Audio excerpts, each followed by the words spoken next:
Assalamualaikum warahmatullahi wabarakatuh. Kembali lagi kita membahas saham yang ada di Bursa Efek Indonesia yang telah mengirimkan laporan tahunan tahun 2023 yang sudah diaudit oleh akuntan publik.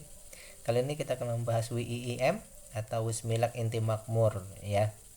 Baik, kita cek dulu WIIM itu apa. Oke, sebelumnya saya ingin menyampaikan seperti biasa bahwa analisa kita adalah analisa fundamental, lebih kepada value investing yang melihat kepada nilai-nilai untuk menentukan nilai-nilai perusahaan untuk menentukan apakah kita bisa masuk membeli atau belum.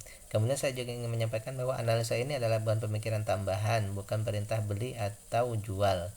Jadi ini hanya sebagai edukasi karena setiap investor itu punya cara dan sistem pemikiran masing-masing, sehingga sistem dan cara pemikiran Anda lah itu yang utama dan ini hanya sebagai tambahan atau edukasi saja. Kemudian juga ini ditujukan untuk menentukan apakah kita bisa beli atau belum bisa beli. Oke, sekarang kita cek dulu WIM itu apa. Harga sekarang 1205 ya. Jadi harga WIM sekarang itu 1205. Wismilak Inti Makmur adalah produsen rokok yang berkantor di pusat di Surabaya.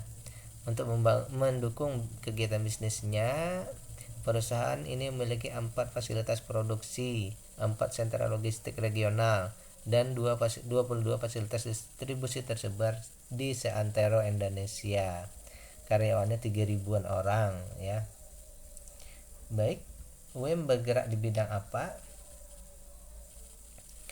Produsen filter rokok dan penyertaan pada entitas anak yang berhubungan dengan industri rokok. Oke.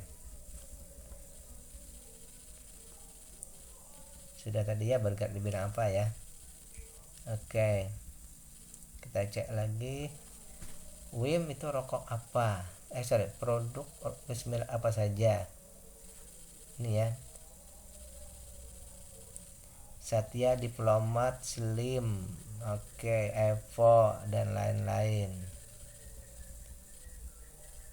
Oke, baik, itu dulu yang kita bahas. Ini ada Israelnya. Apakah Wismilak produk Israel? Coba kita cek dulu. Brand rokok tidak pro Israel. Oke. Baik, kita cek sekarang dari segi gambar sudah tadi ada ya. Oke. Terus lanjut, sekarang kita membahas tentang data-data yang ada di data-data yang sudah diserahkan. Oke.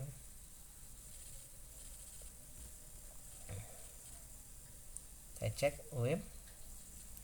Nah, data yang kita dapatkan dari menganalisa perusahaan ini adalah sebagai berikut ya. Dari segi perusahaannya,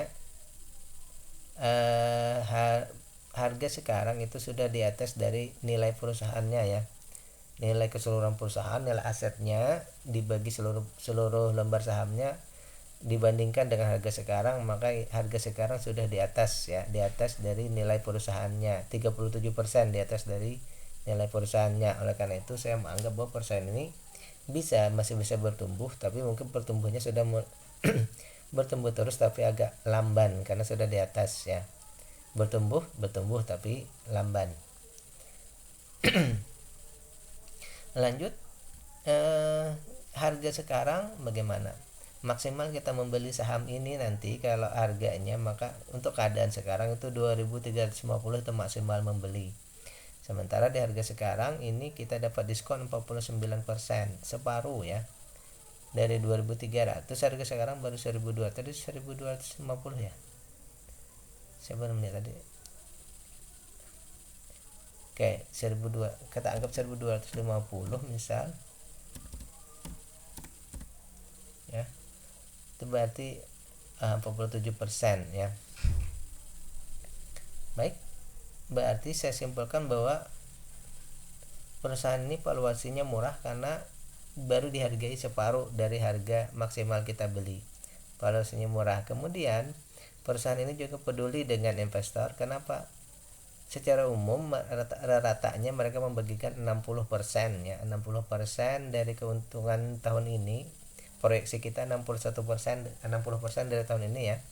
Berarti dari Rp235 keuntungan, 61%-nya dibagi ke investor, jadi sekitar Rp143. Nah, dari sini kita mendapatkan bahwa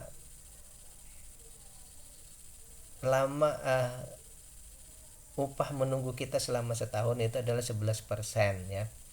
Jadi kalau saya mengkategorikan 11% itu termasuk besar. Jadi dividennya besar ya. Kemudian uang yang ada di tangan perusahaan ini adalah 308%.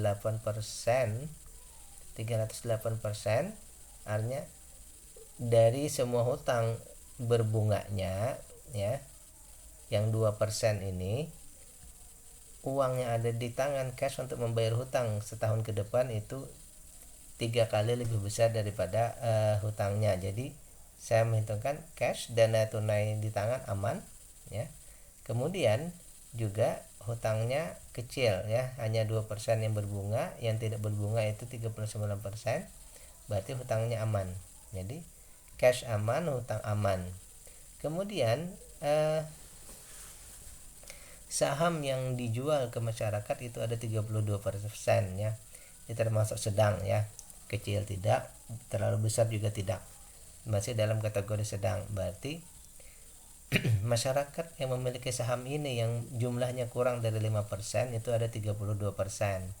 Berarti masih ada 68% mereka yang mempunyai saham-saham di atas 5%. Berarti saya simpulkan bahwa pengendalinya bukan retail. Jadi perusahaan pengendali masih mengendalikan perusahaan ini. Mereka masih berkuasa.